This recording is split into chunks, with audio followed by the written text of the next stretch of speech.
Zeekr, a Chinese EV manufacturer, has just opened up its website in Australia. When I was in Thailand last week, I came across quite a few EV manufacturers from China showing off their wares, and one of those was Zeekr. Now, they had two EVs there. One was the 009, which is their people mover. I think it's a six-seater, quite a boxy thing. Personally, I'm not all that keen on it. And they had the Zeekr X, which I thought was really very nice. And it's basically a Model Y competitor.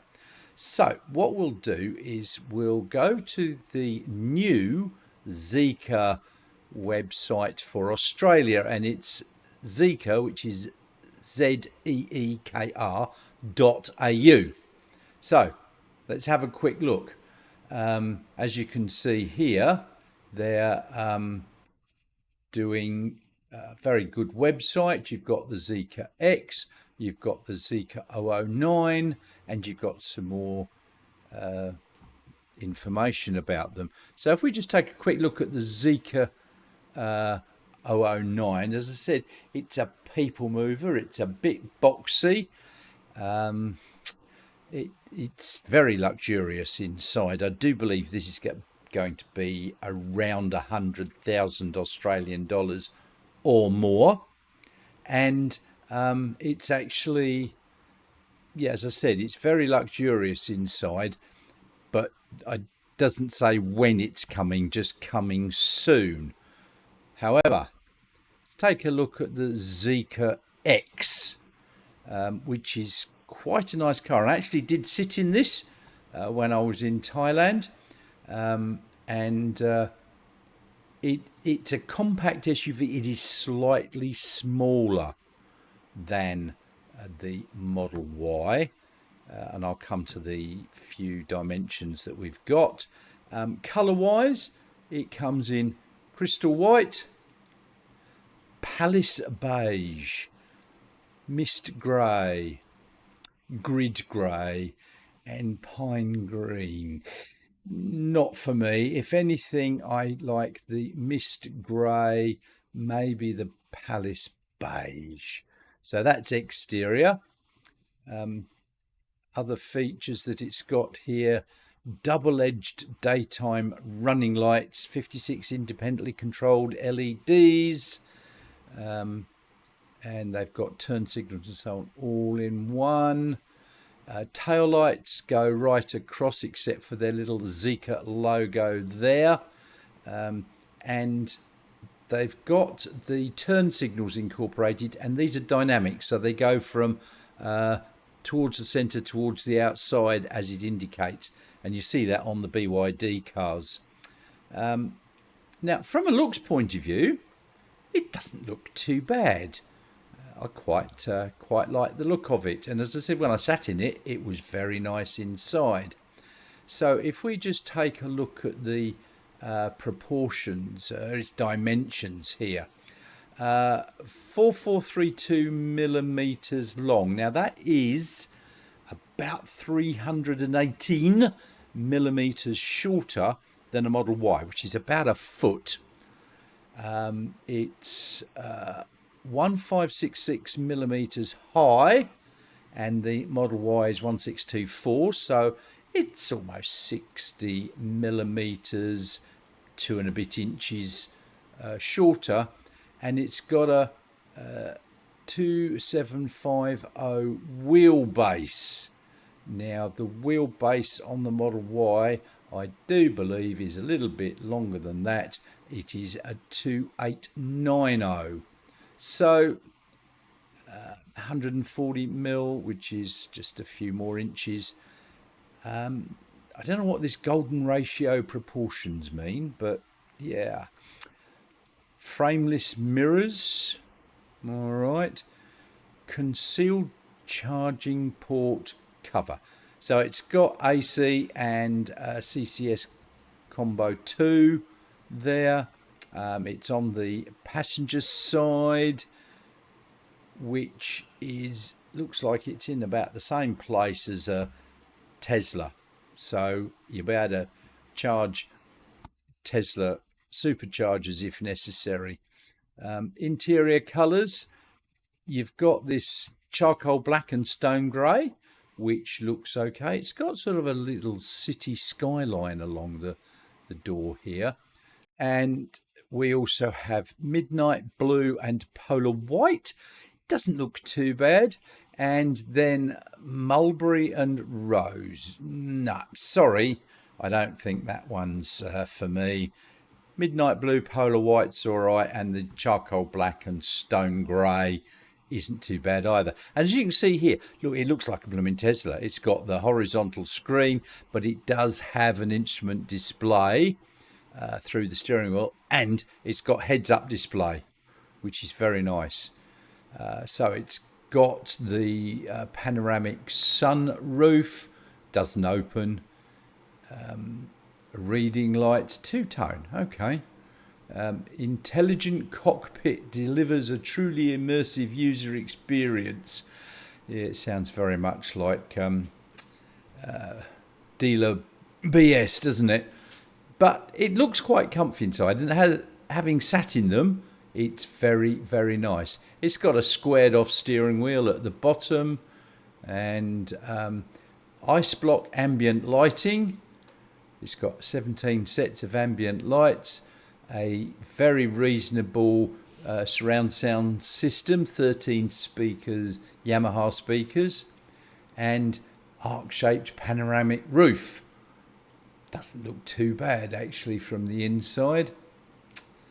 So, performance 0 to 100 in 3.8 seconds for the all-wheel drive.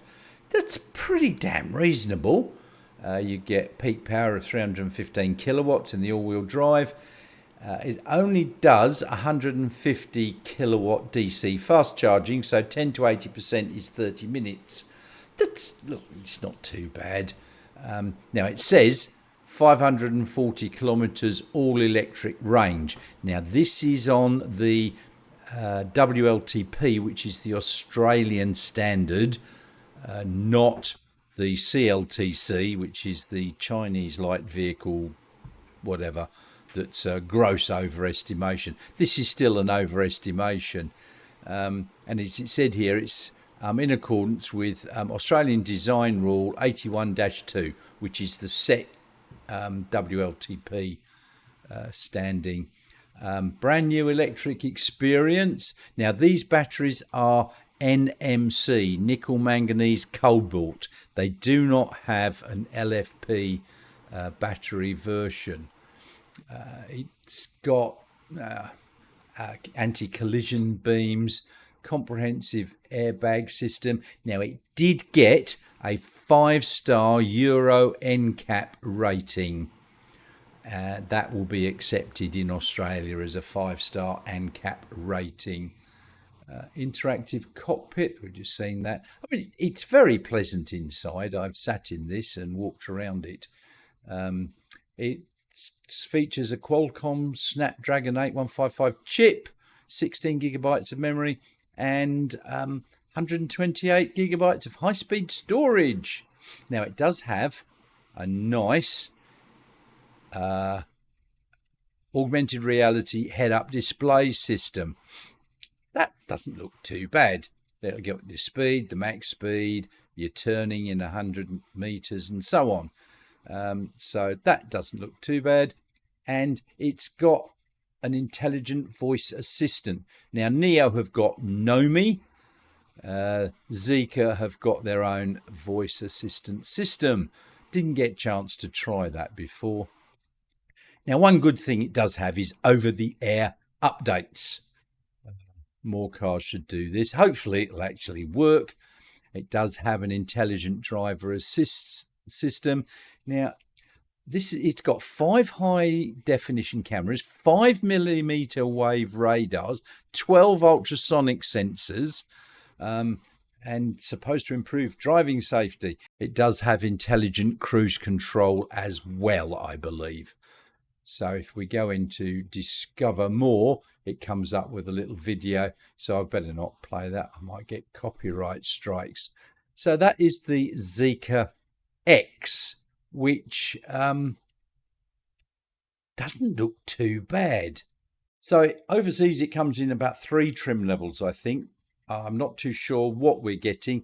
We'll certainly get the long range rear wheel drive and the all-wheel drive sporty version. Now it does come as a premium, which is only 4 seats, so there's only 2 seats in the back. I don't know whether we're getting that or not.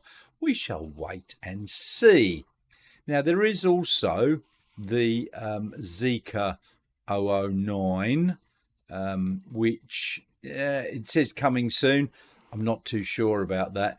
It really is an MPV, and it will hopefully compete. I think it's the LDV that is very, very similar, and it's priced along the same lines. So you can register your interest here.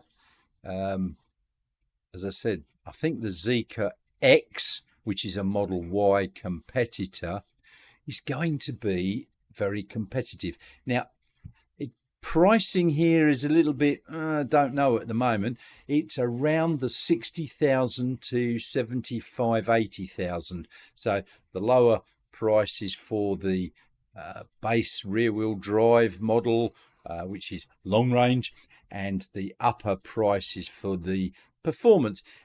Price-wise, compared to a Model Y, your rear-wheel drive Model Y is around the 60, 62,000 on the road, depends upon your state. So it will compete very nicely with that. The performance Model Y is $90-something thousand. So if it comes in at 80, the performance version of the Zeekr X will be very, very competitively priced. So I better just mention the battery in that. As I said, it's an NMC. It's about 66 kilowatts, and it's made by CATL. And it's supposed to have this 500 plus kilometer range. Let's say real world, closer to 425, which is about the same as a Model Y rear wheel drive. If you go up to the sportier model, obviously that cuts down, because I haven't found any other size battery than a 66 kilowatt hour one. And obviously if that's doing 3.7, 3.8 seconds 0 to 100, you're not going to get that big range. Now, the standard acceleration in the rear-wheel drive is about 5.8 seconds, which is slightly faster than the rear-wheel drive Model Y. So all up, I'm going to like this car, and we'll wait and see when it gets here.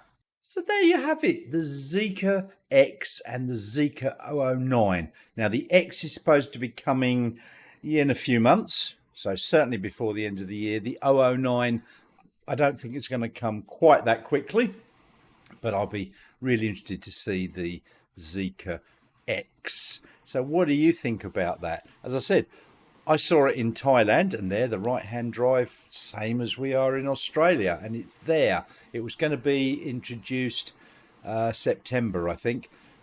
So I quite like it. I want to have a good look at it, maybe even arrange a test drive. But what do you think? Let me know in the comments below. Would you get one of those if it was priced reasonably? I'd certainly be interested. So thanks very much. Now, while you're down there making comments, look, like, subscribe and bell. If you could click on those, please. Thank you very much. It does help the channel, and it costs you nothing. It's completely free for you, but it does help me, and I'd really appreciate that. So thanks very much, and I'll see you all very soon.